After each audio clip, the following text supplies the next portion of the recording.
Hi, welcome to the Fire Mountain Gems and Beads Jewelry Making Studio. I'm Lisa Pavelka, and I'm excited to show you how you can make unique accessories like this gifted greeting card photo frame using epoxy clay, my foils for clay, one of my texture stamps, and my embossing cutters. So, if you thought I was doing surgery, I'm not. We're going to get creative. Apoxie Sculpt is a two-part air-dry clay, and it hardens all on its own in a few hours, so you've got a couple of hours of working time with it. And it comes in different colors, but you can paint it, you can sand it, you can carve it after it hardens, and you mix two equal parts together. So I do this just visually, I eyeball it. So when you have two equal parts measured out, and I always start with the B component. The B component's always this gray color. So even when you're using white clay, mixing it with 50% white, 50% of the gray, it's still going to come out white. So just knead them together until they're a solid color, and then knead them again for another minute after that. That way you're ensuring that they're properly mixed. Once they're properly mixed, you're going to go ahead and have something that looks like this. And as you can see, I already prepared a much larger piece here. This is about the size of a golf ball, and that's how much I need for my photo frame. So I'm going to flatten it out, and like with other clays, I want to roll it out and make it a uniform thickness. But here's the problem. It's sticky because it's glue. And I'm going to show you something that most people would say you shouldn't do, but there's a way you can do it and you don't ruin any equipment. Using it with a roller, it's going to stick to the roller. I'm going to use the same pasta machine that I use to roll out polymer clay, but you're going to need a release agent. And it can be an automotive release agent. This is the stuff that you spray on your tires after you wash your car to make them shiny, or the dashboard to condition the vinyl. It's sold under the names Armor All or STP Son of a Gun, and you can even sometimes find it under generic names. But it's just a silicone-based spray that doesn't hurt your hands or doesn't hurt the clay. But I'm wearing gloves because this is sticky, and you don't have to, but I recommend wearing a disposable glove. So the first thing I'm going to do is be very generous with this Armor All and just spray it on both sides. Okay? And then I'm going to make sure I run it through the largest setting of my pasta machine. You need to know, is your largest setting the number 1? Could be the number 9 or 7. So check out your machine first, but always start with the largest. So we're going to just crank it through. And I'm going to reduce it down to a slightly smaller setting. Actually, I'm going to skip from the largest to the third largest. And this is going to be pretty thin. And we need to make a big enough piece to make our photo frame. Now, I've already measured my frame to be 3 inches by 3 inches. I got a little crack in here, and that's okay. I'm just going to heal that back together again. Just flatten it out, and you're working on the Teflon nonstick work surface that we also use for metal clay. So now that I've got it nice and flat, smoothing it, I'm going to remove my gloves, and I'm going to apply my foil. Now my foils come in different sets, and in each set you're going to get 6 sheets. And these are very generous sheets. They actually do several projects, and I've got 3 colors here. I'm choosing autumnal colors, but you can use any colors you like. You can use a solid color. You can use multiple colors. And I'm going to show you how I do what I call confetti foiling. This is a great way when you've got little scrappy bits of foil left to use those up. So confetti foiling actually works better with foil that is broken. And what I mean by broken, I'm just going to press down with my finger and see how easy that was. Unlike polymer clay, which needs a little bit more burnishing to get the foil to stick, being glue, this clay just sticks to the foil like magic. You barely need to do any burnishing or put a little light pressure on it. So we're going to foil this up until it's all foiled, or you might leave some of that clay color showing through, the black. Sometimes that's very attractive. And you can switch to another color. So what I mean by broken is you've already started the foil and you can see the clear mylar through it. So save those scraps. You're going to want them for projects like this. So you keep going until you get it filled up as you like.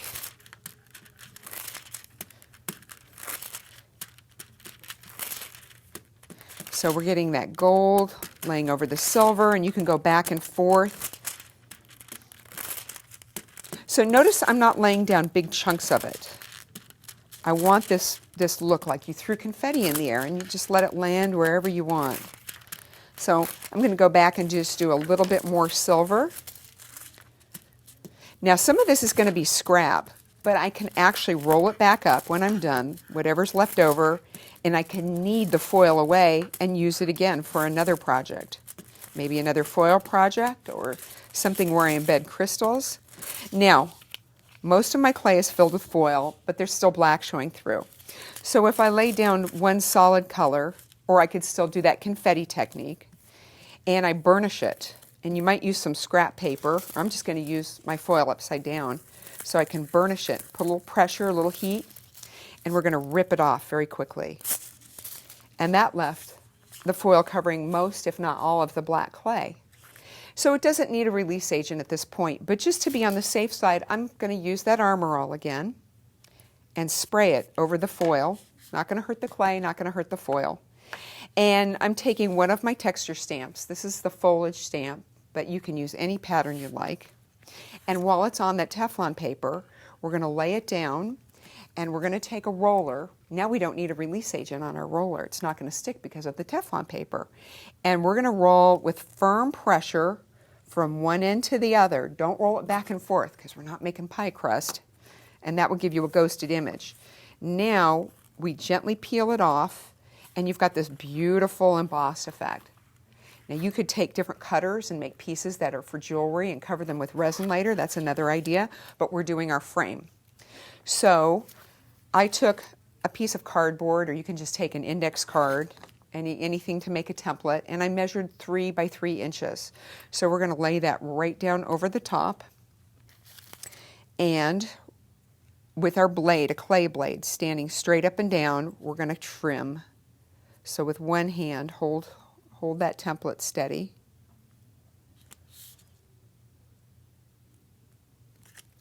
And then we're just going to peel away this clay. Now if it doesn't come up real cleanly, don't worry about it, because you can always trim it after it hardens. You can file it. You can sand it. Okay, let's make sure we cut that side. It's not coming up too clean. There we go. That's better. Now I'm going to use up all my clay. I don't let any of it go to waste, especially because I know it's going to dry in a few hours. Okay, so we're going to lift this up, and now we need to make the opening for our frame. So we're going to set this aside for just a moment. And I'm using one of the clay cutter sets. It doesn't have to be a square. It can be a heart. It can be a circle. It can be anything you like. And it doesn't have to go just centered over it. You can do it askew at an angle, whatever you like. It doesn't even have to be in the center. But we're going to cut that out. Now, if you're lucky, sometimes you can peel that piece out and cut it with another cutter. But most of the time, I find that it's just going to come up and not stay in one piece. And that's okay, because I can use that clay again if I need to. But let's see if we can save that. No, almost. But it's still all usable. Don't worry about that. And if you find you've got a little trimming you need to do to clean up, you can just separate those areas. I'm going to leave that scrap clay in there because it's just going to break apart after it hardens. So you can just leave it like that and leave it simple, or we're going to get another pair of gloves on here. I'm going to show you what I'm doing with that scrap and my embossing cutter. This is going to dress up your project just a little bit and add that certain je ne sais quoi that takes it to the next level. So when I mix this in my hands, you're going to see that foil break up, and it's going to eventually disappear like magic. And I'm going to roll it out again through the pasta machine. I don't need quite this much. Again, we're going to use our release agent. Flatten it out. You don't want to cram up a lump of this through your machine. Let the machine do the work, but don't force too much through. So we're going to go through the machine and flatten it out. I'm using the same thickness. This is about the 3rd largest thickness on my machine. You can decide what thickness you like. And we're going to get another piece of our Teflon paper to set this on. Now, before we go too much farther, we're going to remove our gloves, and you want to clean that machine. Remember I said we're putting glue through the machine? Doesn't sound like a good idea to me, but if you clean your machine right after you use it, and you can use alcohol on just a cotton swab, or I go to the drugstore and pick up those pre-alcohol moistened swabs. Just roll the rollers, be sure to wipe it well underneath and on the top, and remove any residue, and then your machine's nice and clean and ready to use again for polymer clay. Okay, enough of housekeeping. So I'm going to foil this piece again, and I'm going to use the gold clay, and I'm going to do that burnishing motion where I lay down just a solid sheet of clay. Again, you can just use a piece of scrap paper, or in this case I'm using the back of my foil, and I'm using the flat pads of my fingers, keeping it nice and flat, and applying a little heat and pressure. And then we're going to rip it, not up, but away from us as quickly as we can. And it should lay down all, if not most, of the foil. If you've got some big speckles where it didn't stick, lay the foil back down in place, re-burnish, rip it from a different direction. Now, we're going to use my embossing leaf cutters. I'm using the rose leaf set, and I'm using the smallest one. So, again, you don't have to use the release agent, but it makes these a little bit cleaner. So I'm just going to spray a little on my work surface, wipe the cutter, make sure you depress the plunger, get it nice and moist, and I'm going to cut out like I'm making a cookie with a cookie cutter, and I'm going to depress the plunger. Okay? And I'm going to do it again, and again, and again. Now, I can use these leaves just like they are with that solid, and if it sticks like that, oh, I'm glad that happened. Just depress the plunger and gently peel it out. So being glue, we can just put these leaves wherever we want. We could put them here and here, but I want to show you a fun little trick. So this is a technique I came up with many, many years ago, and a friend actually named it after me. She calls it the Pavelka peel. So you need tape. It can be any kind of adhesive tape. I'm using packing tape, but you want to get the leaves out of the excess clay, and again, that's clay I'll use on something else. And you're going to lay the tape over the top and just burnish it lightly with your finger, not so much that you remove the vein lines. And when you peel it away, it's going to peel off the foil on the top layer. Sometimes you have to do it a second time just to clean it up a little bit. So let's take a look at what that looks like. We're going to bring that back over to here. Take a look at it like that. So that's cool. You revealed the clay in the background, and you can use it just like that. Or one of my favorite things to do is give it the look like powder-coated metal. So I'm using mica powder. This comes in all different colors here at Fire Mountain Gems and Beads. And I pour some out in a little cup, and I load my finger. I don't have control with a brush, but tap it. You don't want clumps of this. And I'm just going to dust the surface. So this is going to create contrast and give it a matte finish. And it's going to, let's move that so you can see how it looks when the light hits it at different angles. So it's going to give it the look of powder-coated metal on the surface, but it leaves the shiny foil and relief in the vein lines. And that is one of my favorite things to do. So we're going to lift this up, and we don't need any glue. And I'm going to place a leaf here on each corner.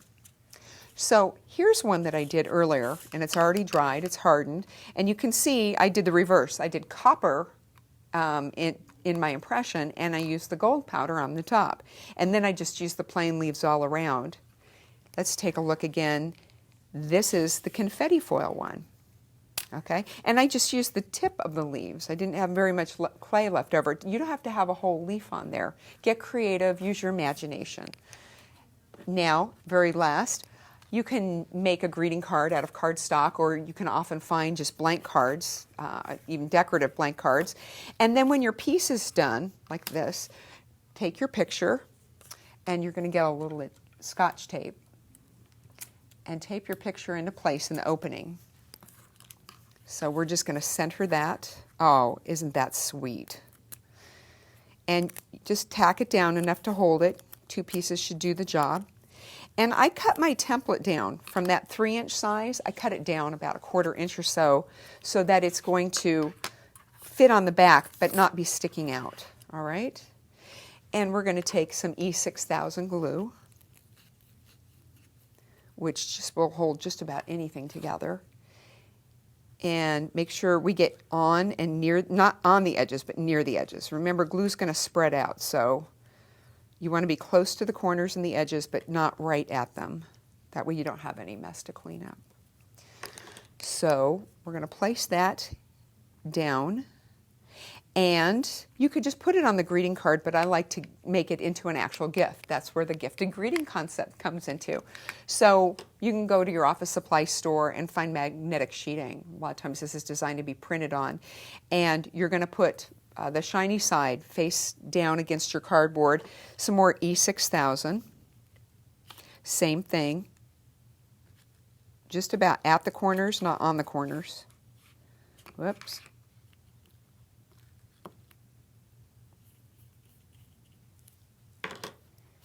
And we're going to put that right down. This should set up pretty quickly.